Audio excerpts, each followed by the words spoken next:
First thing I want to say is welcome to Dr. Hardin. Good morning. Morning, thank you. Well, if we can center ourselves, loving and eternal God, creator of all people, in our amazing diversity of size, shape, color, and giftedness, guide us by your grace to recognize the beauty of all whom you have made in your own image. Give us gifts of humility and generosity of spirit to recognize in all people the face of our Savior, Jesus Christ, and to always practice your commandment to love one another. We ask these things in the mighty name of Jesus. Amen. Amen. Amen. Well, thank you, Shug. Well, it's now my great pleasure to introduce you to our speaker today, Dr. Sharonica Hardin-Bartley. I first heard her speak at a Washington U Women's Society program, and you're just going to love her. So I want to tell you a little bit about her. She is a lifelong St. Louis, and correct me if I'm wrong here, Sharonica, on any of these things. Lifelong St. Louisan, attended Harris Stowe, then got her master's at St. Louis U in Education Administration, and a PhD in Educational Leadership and Policy Studies at UMSL. She has been a teacher and administrator for 20 years. First in special education, then as the first principal of the Adams Elementary School when it reopened, the chief human resources officer for the St. Louis Public School District for 15 years, I think it was. Then she was at Ritenour for 4 years, I think, and has been at the university superintendent of the university city schools since 2016. Overseeing 2,900 students and over 400 teachers and staff. That just boggles my mind, I have to tell you. In addition to all of those things, she serves on a number of boards, including those of 3 universities in our town, and has received this Distinguished Alumni Award from both Harris Stowe and UMSL. There's actually more awards that I just don't have time to mention here. She was a contributor to the Child Wellbeing and Education Equity Committee of the Ferguson Commission, and a principal writer on state guidelines for trauma-informed schools through the Missouri Department of Education. It was so interesting to me, Sharonica, reading about you and how that term trauma-informed schools came up, and I didn't know what it was. So I'm hoping maybe we'll hear a little bit about that, but she's going to speak today about harmonizing the educational experience for all. And humanizing, not harmonizing possibly, but humanizing the educational experience for all. Before we start, I just want to run over our, if you wouldn't mind, everybody please self-mute and then use the raise hand feature or the chat for questions. And I will try to nab the questions off the chat for you, Sharonica, if you don't see them, or try to point out someone who's got a raised hand. So just remember to keep yourself muted until it's time to talk. Obviously, you can unmute if you want to ask a question at the end. So without further ado, thank you again for coming. I really appreciate, I know you're a busy woman. Thank you for taking the time to do this. And here is Sharonica Hardin-Bartley. Among the most accomplished and fabled tribes of Africa, no tribe was considered to have warriors more fearsome or more intelligent than the mighty Maasai. It is perhaps surprising then to learn the traditional greeting that passed between Maasai warriors, Kasirian and Gara. One would always say to another, it means, and how are the children? It is still the traditional greeting among the Maasai, acknowledging the high value that the Maasai always place on their children's well-being. Even warriors with no children of their own would always give the traditional answer, all the children are well. Meaning, of course, that peace and safety prevail, that the priorities of protecting the young, the powerless, are in place, that Maasai society has not forgotten its reason for being, its proper functions and responsibilities. All the children are well means that life is good. It means that the daily struggles for existence do not preclude proper caring for their young.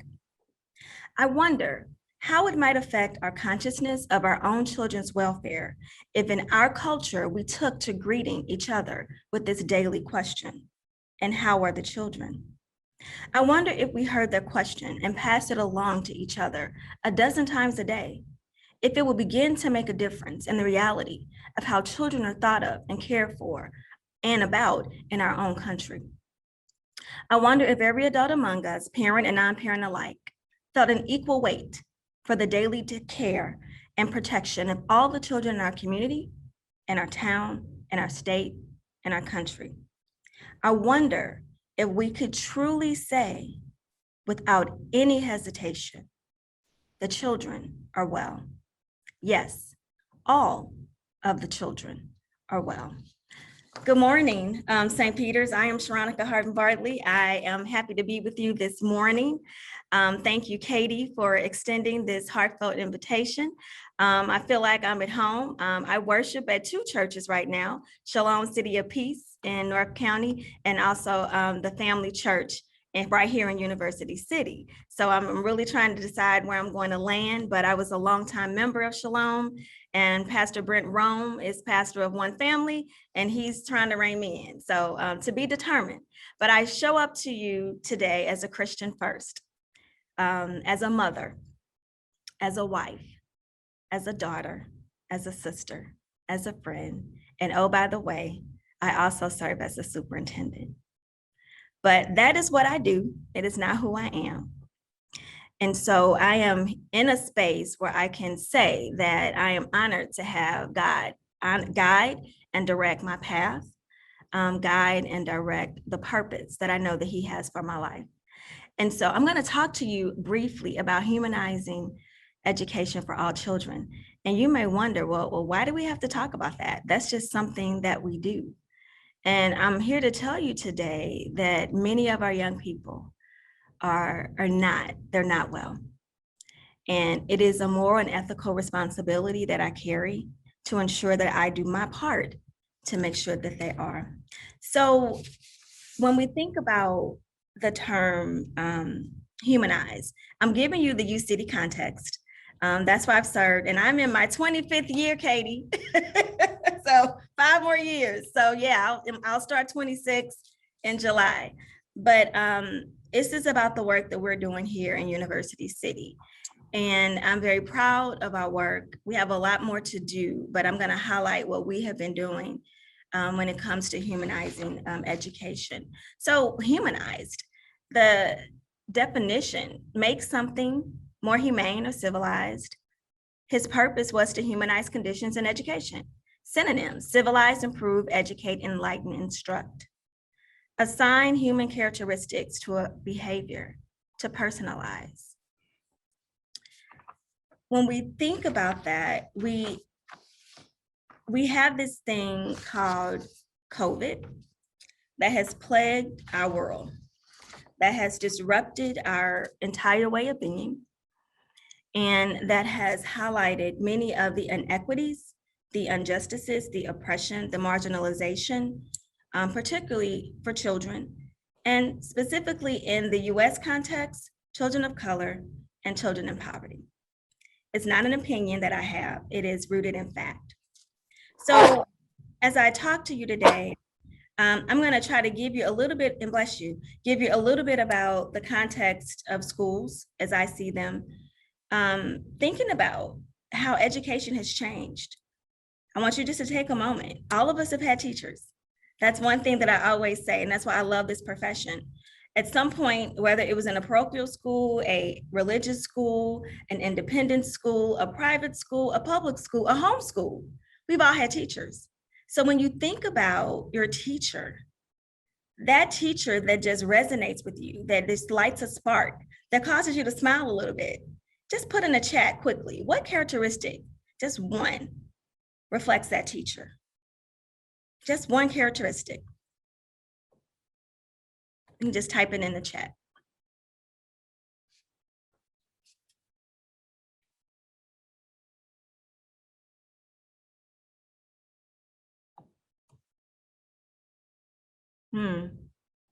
Yeah, yeah. Yep. Yeah. Yeah. Thank you. So if you look at those of you who put something in the chat, do you notice that no one told me about the degrees they had? No one talked about their title. No one articulated where they went to school. And I still see other folks putting things in the chat. Thank you. It's about the human connectedness. That's what education is about. That's why those great teachers were great. That's why you remember them. That's why many of you are smiling now as you think about them. Mine was Mrs. Vaughn. Mrs. Vaughn was my 4th grade teacher at St. Matthew's School in the Ville neighborhood. I'm not Catholic, but very typical in African-American communities here in St. Louis. Many of the families chose a parochial school option. 1, it was very affordable at the time. And 2, it gave families some sense of smaller community. So my mom, single mom, made the decision to send me to a local parish school, and it happened to be St. Matthew's. And I met Mrs. Vaughn. And I remember her vividly, like it was yesterday.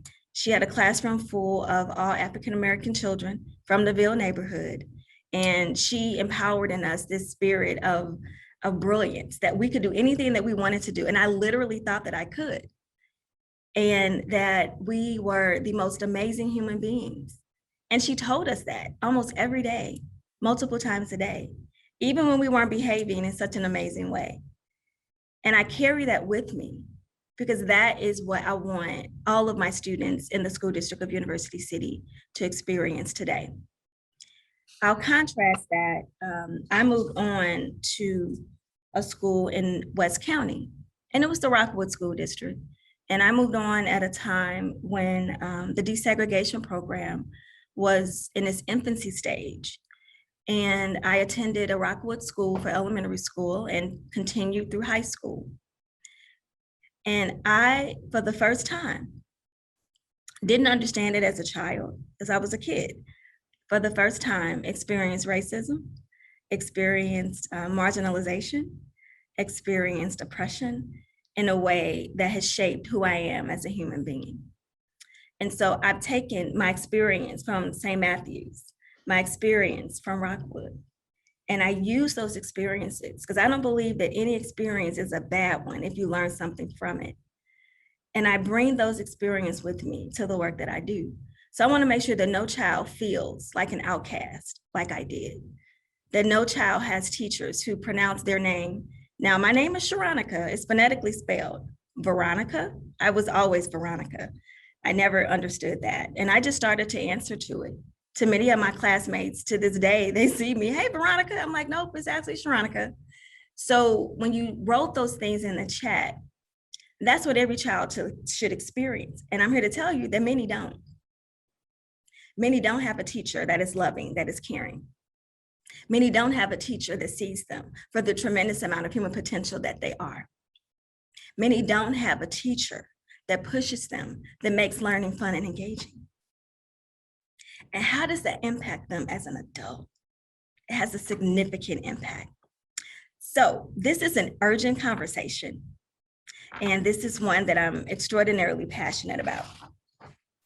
So our path to inequities and this thing of where I call it dehumanizing kids, because that's what a lot of our schools do. And not intentionally, but the structures that we have dehumanize children. So I'm going to give you just a little brief historical context. For centuries, the laws and policies and practices have affected every aspect of the context I'm speaking of, African-American poverty, livelihood, and well-being, from personhood, property, employment, housing, voting, lending, policy, education, medicine, healthcare, taxation, parental rights, birth rights, travel, leisure, trades, and due process. This has been years in the making. So we understand that this is the situation that I'm talking about didn't just happen overnight. And people are now saying, oh, well, COVID has created these things. COVID just amplified them. COVID just made the things that we have been seeing more profound and made them worse, being brutally honest. So, and I'm not going to go through all of the historical context because I know you're very well educated people, but you know about the Declaration of Independence, right? You know what it said about men. It didn't even include women. We know about the 1866 Civil Rights Act that was passed by Congress, right? That still excluded Black people from that. We also know about the 1868 Amendment, which further included some formerly free slaves, and then that act was actually changed. We know about the 1877 Compromise that ended Reconstruction and formally pulled U.S. troops out of the South, but it had an oversight for the enforcement of legal protections for African Americans, many of whom fought to give the South that right. We know about the 1896 U.S. Supreme Court, Plexi versus Ferguson, that upheld segregation. Now in the 20th century, St. Louis is an innovator of segregation among the 10 most segregated metropolitans in the US. We are. So I don't say these things to bash or to blame. I say these things to provide context, because I think any conversation about humanizing children without context is mute.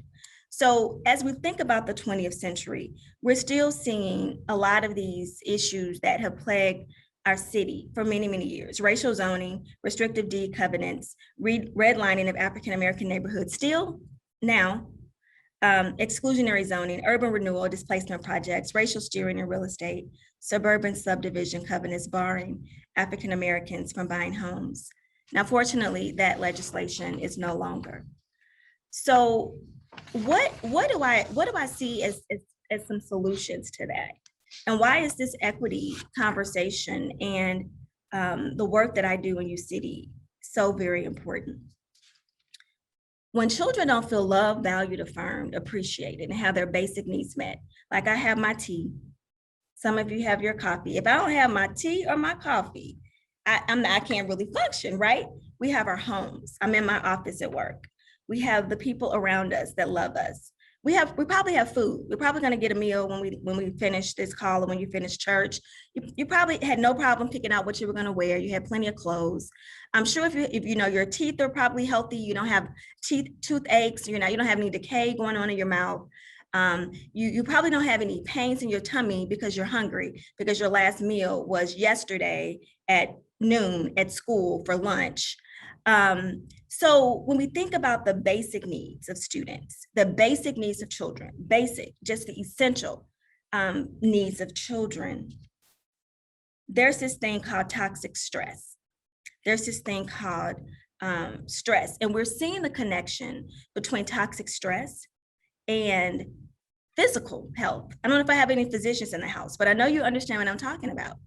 When we think about I'm on the board for the American Heart Association, the number one killer of African-American women is heart disease. What are some of the causes of heart disease?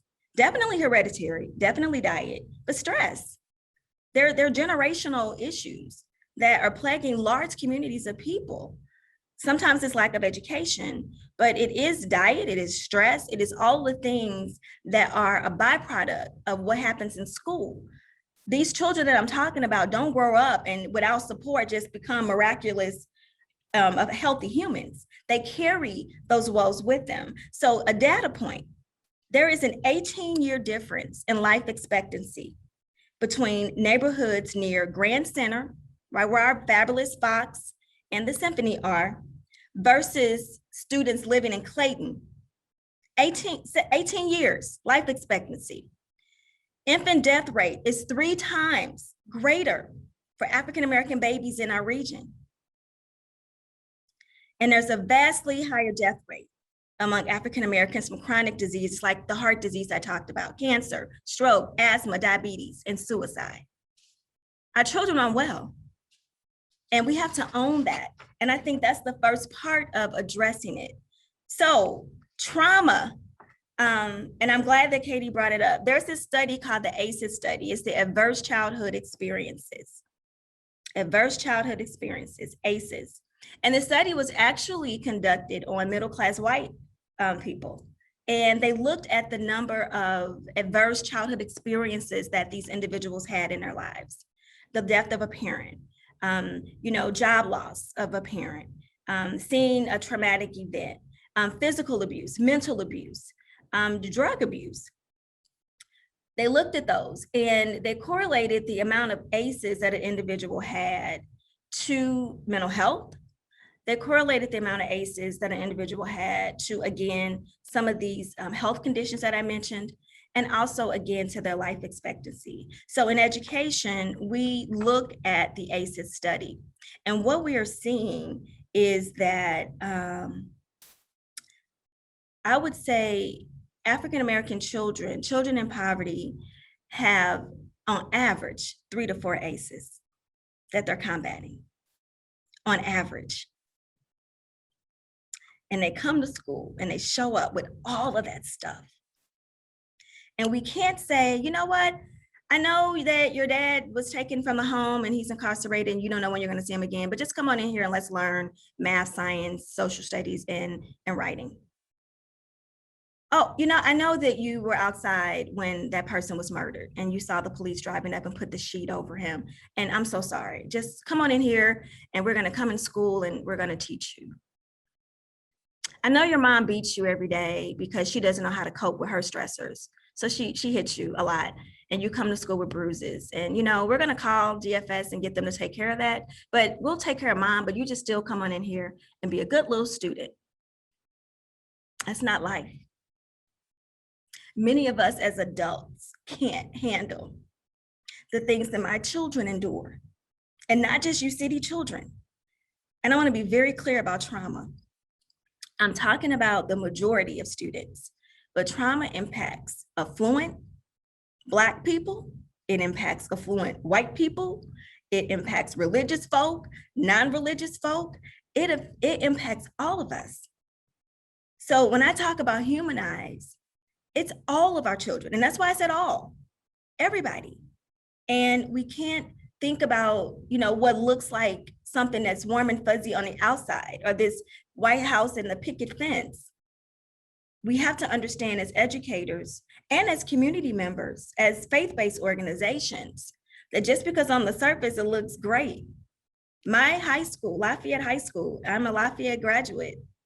It is one of the top schools in the country, not just Missouri, but in the country. West County, very affluent community. They had 3 suicides 2 years ago in 1 year. 3 young people. One of them was at the top of her class, brilliant student. No one expected it. No one saw it. So this conversation truly is an all of us conversation. So I talked about the ACEs. I'm looking at my time. Trauma and toxic stress is what I talked about. It causes something in the brain. It's not just like a mental thing. It is a physical condition, and it releases an unhealthy amount of stress hormones that impact the brain and the body. And it puts our kids in like this fight or flight situation.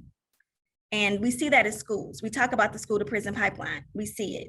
We talk about students who, engage in, inappropriate behaviors. They don't understand how to navigate what's going on in their heads. It's like if I had and I don't drink soda, but if I had a can of soda and I shook it up and I kept shaking it and I shook it for 15 minutes and I gave it to Robert and said, hey, Robert, open this. What's going to happen with the can, with the soda? It explodes. That's how that's how their brains are working. So as educators, as community leaders, as faith-based organizations, we have to mitigate that. And there's research. Penn State did research on it. The Robert Woods Foundation did research on it. Harvard is now doing some research on it with the human flourishing model out of Harvard. You can remediate this with loving, responsive relationships. Loving, responsive relationships. Now that may seem like, well, that's too easy. Yeah, there are other things. You might have to get some support. You might have to bring in some social services, but you can't even connect to bring those services in if you don't have a loving, responsive relationship. So when we think about humanizing our work in U City, relationships are everything. Everything. Everything that we do is rooted in relationships. I call it community before business. So community before business. And because of my time, I did not do my community circle because I don't start a meeting without checking in with people. I kind of did it a little bit with the your characteristics of a teacher, but we build community. So you'll see students sitting in circles. You'll see students checking in every morning. That's their routine. And they talk about how they're doing. They talk about what's going well, what's not, where they need supports. And it is important for them to have a caring adult that understands who they are and how they show up. So Katie mentioned the Ferguson Report. I'm very proud to have written those recommendations. Of those recommendations, the trauma-informed work came out of that. The agency Alive and Well Communities was started. Alive and Well Communities is a statewide organization that works on the St. Louis as well as the Kansas City side. And we provide, and I say we because I used to be on their board, but provide trauma-informed workshops for parents, for community members, for churches, to really understand what this thing called trauma is and how it impacts children, but how it impacts our greater community.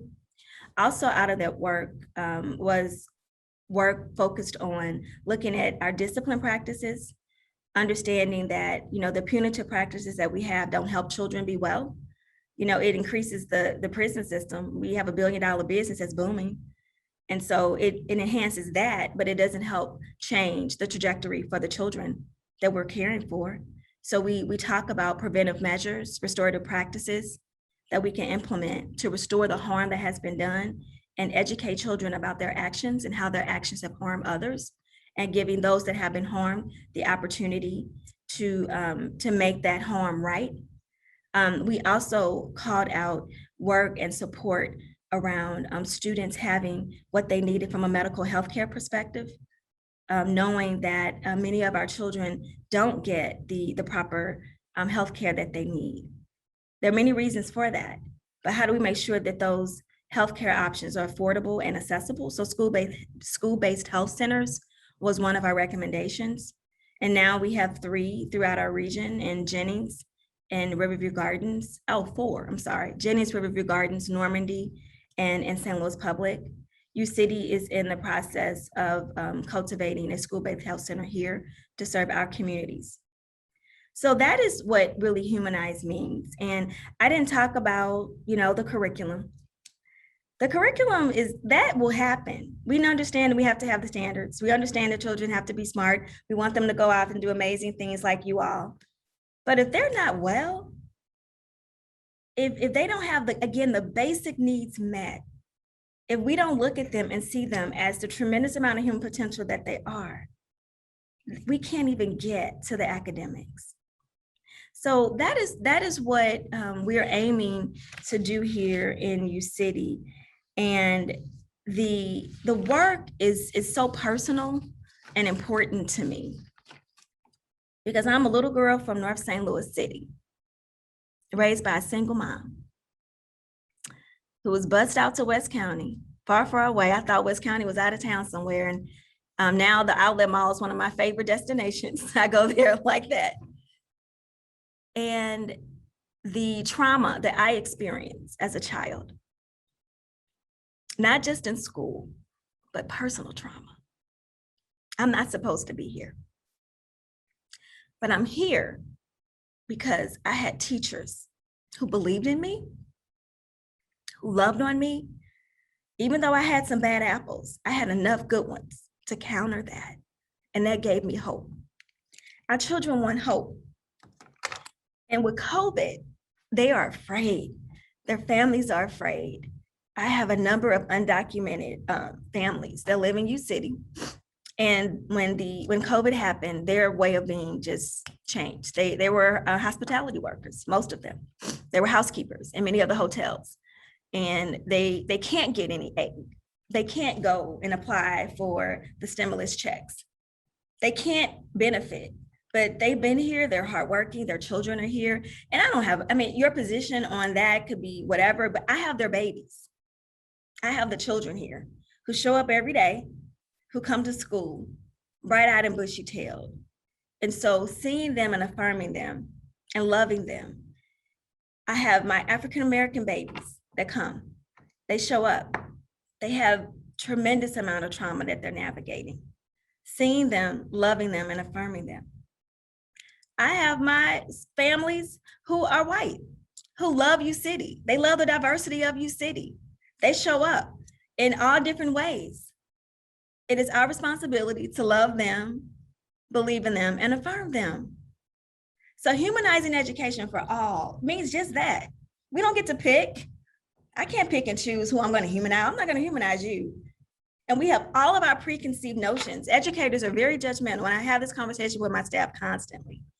Educators are very judgmental and we're very self-righteous. And that's not working. That's not working for our kids, and they're screaming it to us.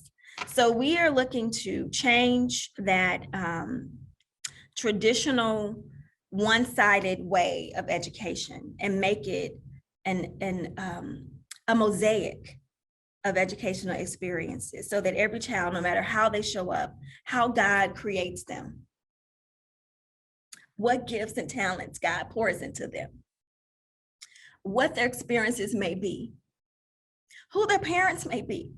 They didn't ask for those parents. So how do I take them when I get them and make sure that my system is able to support their social emotional needs, their academic needs, so they can thrive, not survive. We have a lot of kids surviving, and surviving is not a good way of being. It is draining. So that is what this notion of humanizing an educational experience for all means to me. What I see as faith-based organizations, I think that the fact that you're engaging diverse people around diverse topics is wonderful. I would love to see more faith-based organizations, because sometimes in our religion, we can be very self-righteous too. We don't get a pass. I've been to some congregations, I'm like, woo, I want to go back there to speak, and I mean it. We have to be open. We have to be understanding. And I know one thing about your congregation, because I know of your congregation, that's what you do. You embrace the diversity. Shug, thank you for that beautiful prayer. You embrace it. And that's what God created us to do. That's what we should be doing. And of course, in the public school context, I can't speak about my faith, but my behavior reflects my faith. My decision-making reflects my faith. My interactions with my students reflect it. Because you can't turn on and off being a Christian. I don't leave that at the door. Now, I can't talk about it, but I show up and act like one every single day. So I challenge you to continue to engage in this conversation, learn more. I could not unpack trauma-informed learning in a 40-minute talk. It is a very deep concept. It is something that is fairly new to the educational space. We are seeing more of the connection between, like I said, the education and the medical fields. I talk often with my medical experts. I want to say that with COVID, we have some great individuals in our community who have really wrapped their arms around schools. Dr. Jason Newland is someone from WashU who's really been supportive as we think about the well-being of children and how do we return to school in a way that is safe for them, but also safe for our families and our teachers. So this is an all of us conversation. I really say no one is exempt. If you have children or not, if you're an adult, we need to be asking the question, are the children well? And our goal should be that we can truly say as a region, yes, all of our children are well. Thank you. Wow. Thank you so much. You're such a moving speaker, Sharonica. I really appreciate everything you brought. So I know that Bobby has a question. He had his hand raised. Bobby, do you want to go ahead? He's muted. Yeah, you're muted, Bobby. You got to unmute. There, I'm unmuted. Yes. Now, I knew you when you were just starting Adams School. And you put in some really kind of radical programs that were meant to do exactly what you've been talking about. And what I'm interested in knowing is that did the Adams School experiment spread through the city public schools? Because it was so dynamic. You remember that outdoor Mhm. classroom that we built? Yes, I do. That was so radical and important. But I was just wondering if what you had done there had wheels and made it through the rest of the system. Well, Bobby, thank you for that. And Adam certainly was a special place and has a special place in my heart. Being honest, pockets of it, there are some pieces that continue throughout St. Louis Public Schools. My time there was 4 years, and honestly, I wish I stayed just a little bit longer to really get to that sustainability. But I do that there are examples of many of the programs that I started there that have been replicated throughout schools, not just in St. Louis Public, but I work with Big Brothers Big Sisters. I'm the vice chair of their board, and we partner with Cape Girardeau. So the program that we started at Adams with that agency is now in Cape at all of their schools. So there are examples of where it has spread and some of that work. And it wasn't just me, there were other people doing the work as well, but there are some examples throughout the city. Well, good. I'm glad to hear that, because it was really dynamic and I going back, I think the kids really liked it and bought into it. So good for you, and bless you for keeping up the good work that you're doing.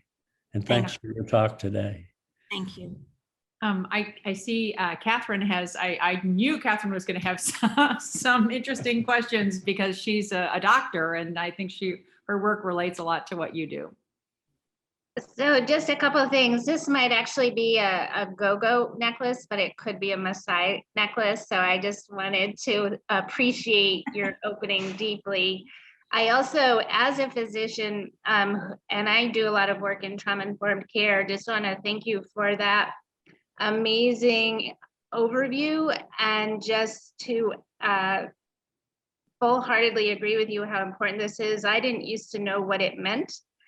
And then when Bethany Johnson-Javois moved into the Ferguson Commission space, I was like, oh, this is what we're talking about. And I think I just mainly want to say thank you, but also just to share something that's been on my heart since last week for this session, this hour. We had a presenter who talked about how kids end up in incarceration and in the so-called justice system, and talked about bad choices. And I just, for the group as a whole, the bad choices framework really denies the reality of what our children live through. And so I just wanted, for folks who happen to have been here both weeks, I just wanted to underscore that. So mainly just want to thank you so much. Thank you. Yeah, I'd add my wholehearted support to that comment. And I may be picking on you here, Linda. Did you just go away, or are you still here? Where'd you go? Linda McKay always has this one question, and I hope you're going to ask it. Will you? Well, what I said when I was beginning the work with the group, I mean, I've worked in the work you've been doing for now over 30 years. Only it's been more as an organization, on the outside working with schools, that, you can hear all this data that you've talked about, and it's certainly clear what we see happening, but what can we do as a group to, a specific thing, what can we do? Because I kind of to that point, I've heard about it, I've learned it, I've watched it, experienced it, but I want to know what I can do. I think the first step is be informed. There are a lot of, and use your voice and be informed. I always say the silence is a powerful weapon. when you don't say anything, that's powerful too. So there are a lot of thoughts about the school systems, about children, about we have a huge crime issue in St. Louis. And I firmly believe that we are addressing it from the reactive end. We're putting money into policing instead of putting money into education and making sure that children are well, and that we're starting with early childhood education and making it free and accessible for everybody, and putting trauma-informed specialists in schools and more social workers and counselors working with families. It starts there. I can look at I'm not kidding. I had a 3rd grader at Adams School. I saw him. I was a 27-year-old principal, and I saw this baby. He was in 3rd grade. He's in prison now. He murdered somebody. He had the most traumatic life that I think I've ever seen for a kid. And we can predict it, but we do nothing. Let me clarify. We don't have a uniform effort. The amount of money that we put in the prison system, and we put a percent of that, 1% of that in schools. I promise you'll see different outcomes. So I think that the education, being informed. So when you hear your friends, your colleagues, your circles make these statements, give a counter narrative. If you have the will and the ability, come to schools. There are a lot of ways you can volunteer, if that's something you choose to do. If it's not, be informed minimally and understand what is happening so that you can be a voice for our children. Because remember, it's all of our children. I have the ones that I birthed. I have 2. But the 2,600 now, because our enrollment dropped due to COVID, they're mine too. And the ones throughout the region, they're mine, regardless of what district they're in.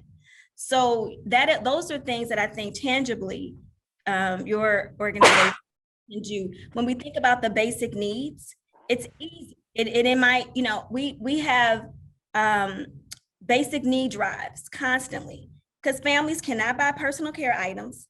Girls can't buy sanitary needs, so they don't come to school. Those 3 to however long, they just don't come to school during that period. They don't have what they need. We take those things for granted.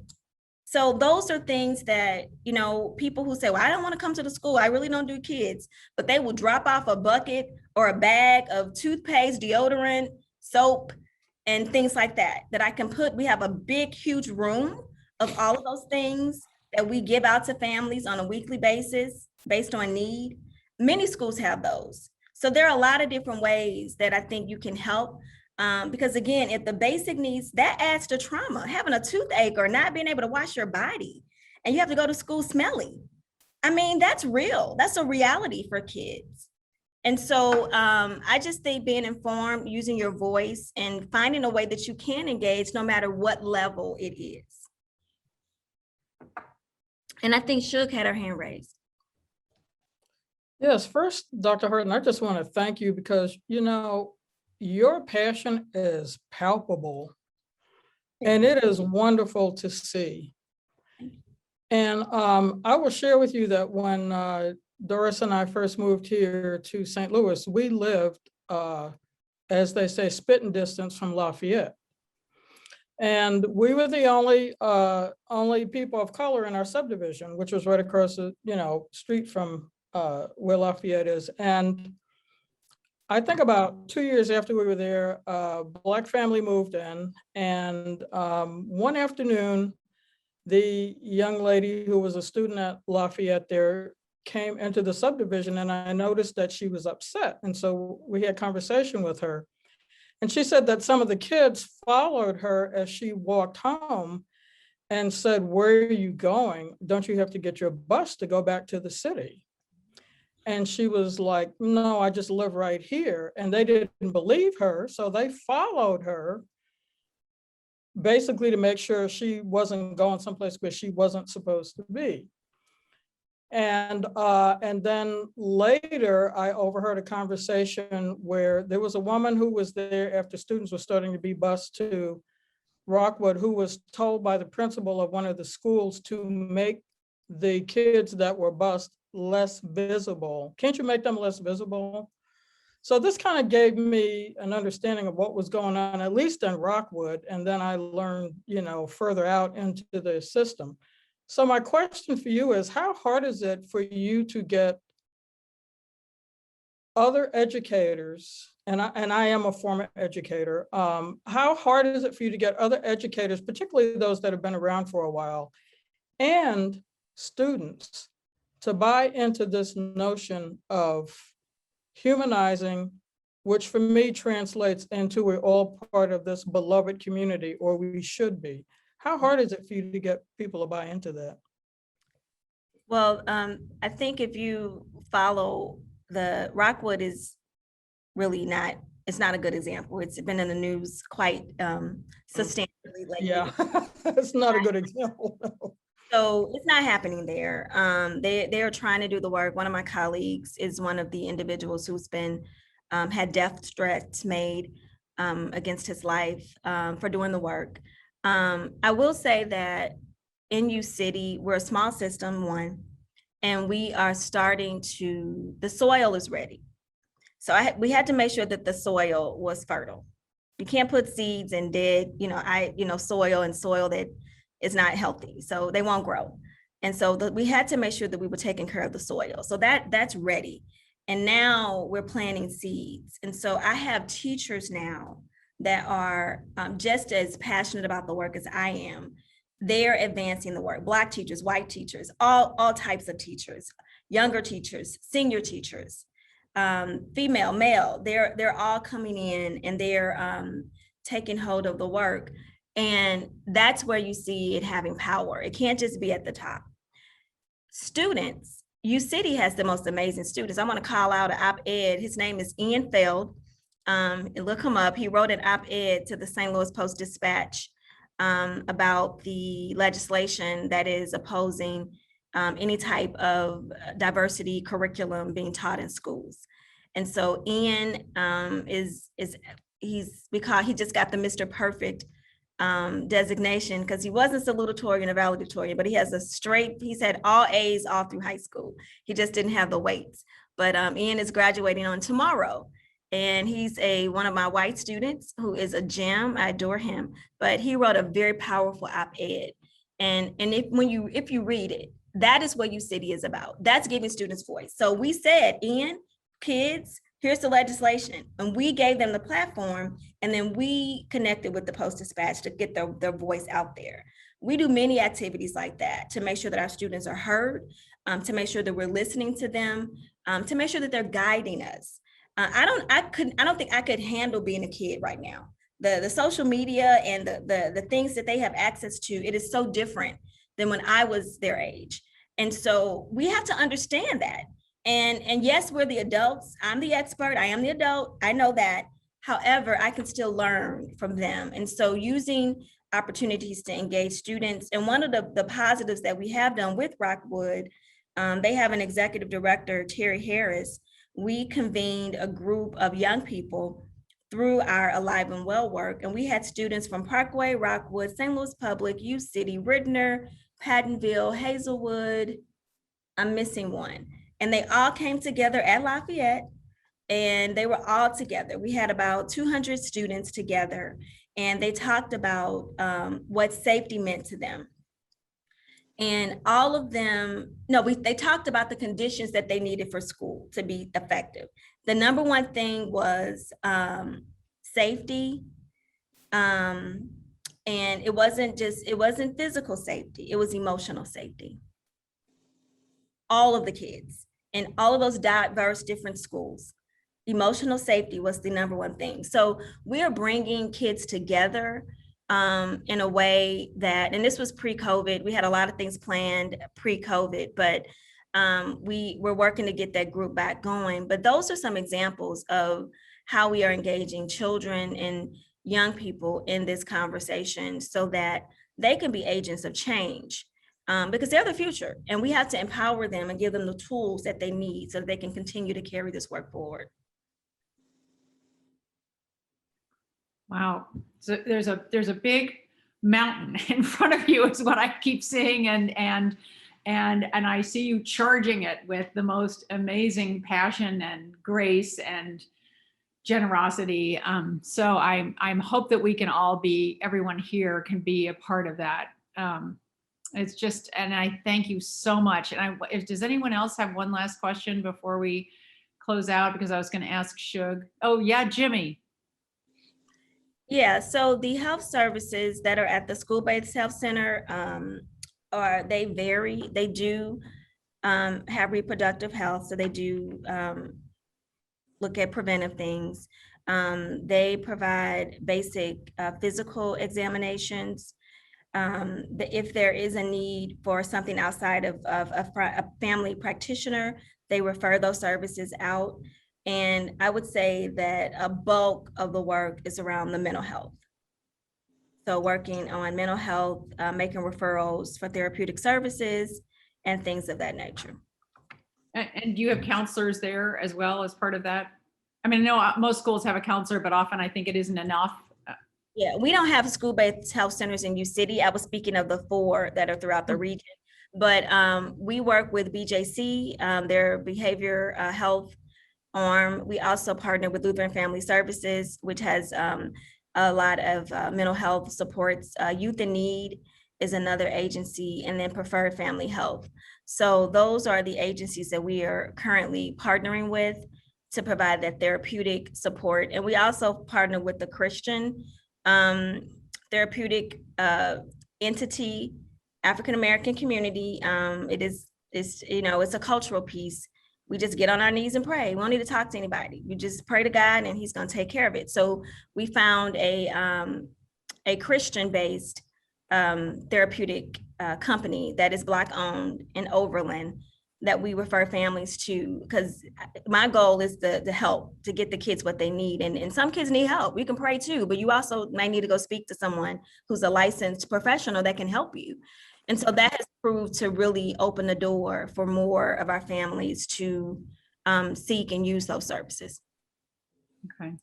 Oh, we've got one more, Linda, and then we need to close out.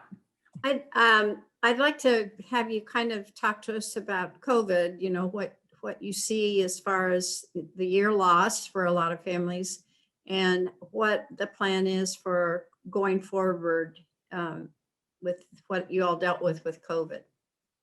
Yeah, so it's huge. I have 30% of my students that I haven't seen since March 13th of 2020 because they haven't been back in person.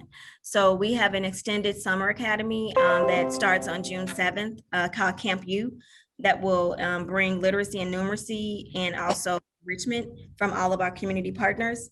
We are also adding more social workers. We're adding 2 social workers to our district and looking at adding a contact tracer, yay, because contact tracing has been huge for districts and has actually been a hindrance.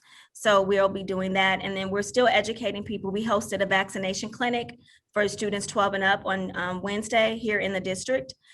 So we're really trying to spread the word about getting the vaccine so that we can get our students back in school and our teachers feel safe in doing so. Oh, wow. Well, good luck with that, with the vaccination. I hope that soon we have it for younger children as well. And I know everyone here feels the same way. You're such a passionate and wonderful speaker. And thank you so much for sharing that with us. And let's see, Clark Davis has said, thank you for, thank you for your inspiring message. He had to run, so school, church is starting. So people are. Okay. Thank you guys. But Shug, could you close us out with a prayer? Me? Yes. Oh, that'd be wonderful if you could do it. Yeah. Yes. No. Actually, I would love for you to do it, Dr. Hardin, if you feel so inclined. I would love for you to do that. I will. Oh, well, Lord, thank you today for this time together with this wonderful congregation. Thank you for putting it on their hearts to reach out to me. I pray that you continue to guide their work in your name, and I continue to ask you to bless everyone. Thank you. Amen. Amen. Thank you for that. Amen. Thank you so much. Thank you. Bye-bye. Enjoy the rest of your Sunday. Thank you. Bye-bye. Bye.